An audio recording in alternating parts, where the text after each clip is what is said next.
Bismillahirrahmanirrahim. Assalamualaikum warahmatullahi wabarakatuh. Baru-baru ini, halaman Tentera Troll Kebangsaan Malaysia telah tag saya kerana di dalam siaran mereka itu halaman berkenaan mengecam saya kerana menulis buku Erti Beragama yang Hilang yang diulas di dalam video berkenaan oleh saudara Muttalib Osman daripada Perbadanan Buku Malaysia yang telah menimbulkan dakwaan mengatakan bahawa saya telah mengeluarkan kenyataan yang sesat, mengelirukan dan beratus-ratuslah komen yang berada di situ. Asalnya ketika saya di-tag, saya tidak mengambil peduli kepadanya kerana saya tidak tahu apakah bentuk operasi di halaman Tentera Troll Kebangsaan Malaysia itu. Kadang-kadang bila kita memberikan reaksi kepada sesuatu yang sifatnya adalah troll ke atas kita, kalaulah saya yang dimaksudkan untuk nak kena troll tu, akhirnya kita yang kelihatan tidak bijak. Tetapi apa yang disiarkan itu telah berlarutan dan diambil secara literal oleh ramai di kalangan mereka yang memberikan komen. Petikan di dalam video tersebut adalah petikan daripada buku Erti Beragama yang Hilang, buku terbitan Iman Publication pada Januari 2021 ini. Saya tidak ada meminta kepada Perbadanan Buku untuk membantu mempromosikan buku saya, dan jauh sekali untuk memberikan bayaran untuk dibuat pemasaran marketing terhadap buku berkenaan. Saya tidak berada di tanah air, saya berada di Republic of Ireland, dan buku tersebut disunting, diedit dan diterbitkan oleh Iman Publication sebagaimana buku-buku saya yang lain. Akan tetapi apa yang menjadi masalah ialah apabila kandungan buku itu telah dipetik dalam bentuk yang memisahkannya daripada konteks asal. Dia seumpama kita membaca apa yang disebutkan oleh Allah SWT dalam surah Al-Ma'un. Kata Allah SWT, "Fawailul lil musallin." Terus berhenti kat situ. Dan celakalah orang-orang yang sembahyang. Dan kemudian macam-macam lah kita keluarkan. Mungkin bagi orang yang tak nak semayang kata ni, Allah mencelakakan orang-orang yang sembahyang. Dan mungkin ada lagi kata, adakah Al-Quran ini Al-Quran yang tidak benar, versi palsu, orientalis yang buat, dan macam-macam lagi lah benda yang terkeluar. Sedangkan ada sambungan daripada ayat tersebut apabila Allah SWT menjelaskan bahawa orang-orang bersembahyang yang celaka itu adalah orang-orang yang bersembahyang tetapi lalai dalam solatnya itu, yang ditafsirkan oleh para ulama sebagai tidak bersolat di awal waktu. Jadi ini adalah merupakan satu penyakit yang di peringkat awalnya saya berpendapat tidak ada keperluan untuk saya memberikan sebarang reaksi, tetapi apabila ianya berlarutan, sesuatu perlulah dilakukan untuk menjelaskan keadaan.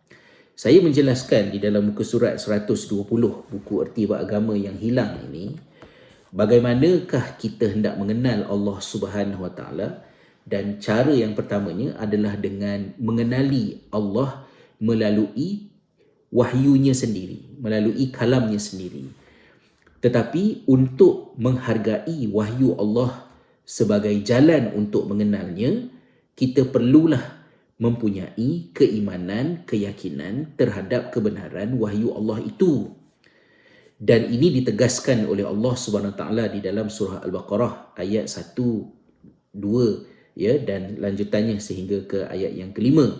Kata Allah SWT, "Inilah Alkitab, Alif Lam Mim, dzalikal kitabu la raiba fihi hudal lil muttaqin." Alif Lam Mim, inilah dia Alkitab, yakni merujuk kepada Al-Quran.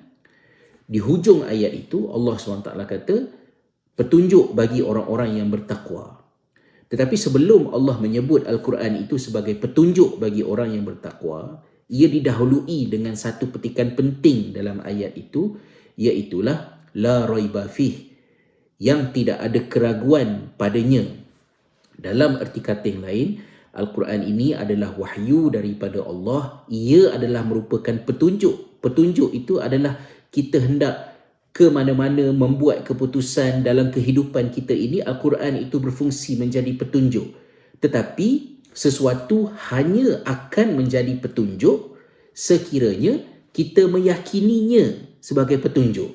Jadi sebab itu penting didahului dengan apa yang disebutkan dalam ayat tersebut, yang tidak ada keraguan baginya.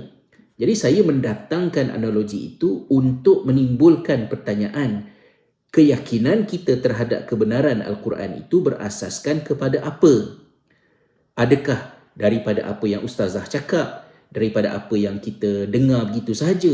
Kita tidak menguji keyakinan kita itu asasnya adalah apa?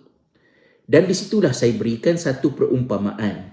Bagaimana kalau sekiranya seseorang itu bermusafir ke sebuah tempat, dia tak pernah pergi tempat tu dan dia tak tahu apa-apa tentang tempat itu.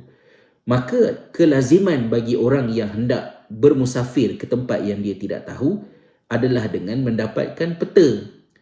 Dan untuk membolehkan peta itu berfungsi membantu perjalanan dia, dia mestilah yakin dengan keabsahan peta itu. Tapi bagaimana kalau sekiranya peta itu dibuat versinya adalah tahun 1975, peta yang diterbitkan di negara yang entah di mana, baru kita perasan, peta ni dah lama sangat, tak update. Kemudian petanya pula diterbitkan di negara lain. Orang yang buat peta ni pernah datang ke sini. Jadi kalau kita meragui keabsahan peta itu, bagaimana peta itu boleh menjadi petunjuk untuk membimbing perjalanan kita? Orang beri percuma pun tak boleh pakai, dicetak dengan cantik pun tak boleh pakai. Al-Quran diturunkan 1400 tahun yang lalu di Arab Saudi, jauh daripada zaman kita. Kalau sekiranya kita tidak menghalusi kebenaran Al-Quran itu, boleh timbul pertanyaan, Al-Quran ni faham ke tentang situasi yang kita hadapi? Maka kita kena selesaikan keraguan tersebut. Di situlah didatangkan lanjutan daripadanya, bagaimanakah cara untuk kita meyakinkan diri bahawa apa yang diturunkan oleh Allah SWT itu adalah merupakan wahyu berdasarkan kaedah 1, 2, 3 dan 4. Bukannya meragui Al-Quran, tetapi untuk menghilangkan keraguan terhadap Al-Quran. Jadi teguran saya kepada Perbadanan Buku, kepada saudara Muttalib Osman, ialah agar buku-buku, bukan hanya buku saya, tapi mana-mana sahaja buku, apabila kita hendak melakukan promosi, ulasan, kita perlu berhati-hati agar tidak memetik bahagian-bahagian yang boleh menimbulkan kekeliruan. Langkah proaktif daripada kita sebagai content creator yang menerbitkan bahan tersebut. Kemudian bagi anggota masyarakat pula, apabila terbaca kenyataan yang seperti itu, perlu ada dalam fikiran, ini ada kisah selanjutnya, bagaimana, apakah sebenarnya yang berlaku, dan bukannya terus mendatangkan hukuman menggelar. Saya tidak terkesan apa-apa, saya tidak peduli pun kepada kenyataan-kenyataan tersebut. Tetapi kenyataan-kenyataan itu berbahaya kepada orang yang menyebutnya. Si kafir ini, Rasulullah SAW telah memberikan peringatan, tidak akan seorang itu memanggil seorang Muslim yang lain kafir, melainkan kalau sekiranya dia tidak kafir, maka kekufuran itu akan jatuh kepada yang menyebutnya. Maka sebab itu kena berhati-hati dan berakhlak sebelum menulis sesuatu perkara. Dan ini bukan asasnya kerana saya ingin mempromosikan buku saya. Buku ini ialah buku, tetapi kalau tak ada duit nak beli buku ni ataupun tak nak beli buku ni, tak mengapa. Benda yang sama ada di vlog saya, ada di blog saya, ada di dalam ceramah-ceramah yang bertaburan di dalam YouTube yang boleh diakses secara percuma untuk manfaat semua orang. Kalau buku ini ada harga, harganya adalah untuk menghargai editor, penerbit, pencetak, kilang yang tak tidur malam buat kerja untuk menghimpunkan kebaikan di dalam sebuah buku. Semoga kita mengambil iktibar dan hindarkan diri daripada bercakap dalam keadaan tidak bertakwa kepada Allah, kerana lisan adalah satu daripada perkara yang banyak menghantar manusia ke neraka Allah Subhanahu Wa Taala. Dan di zaman ini lisan itu lahir melalui penulisan. Wallahu a'lam.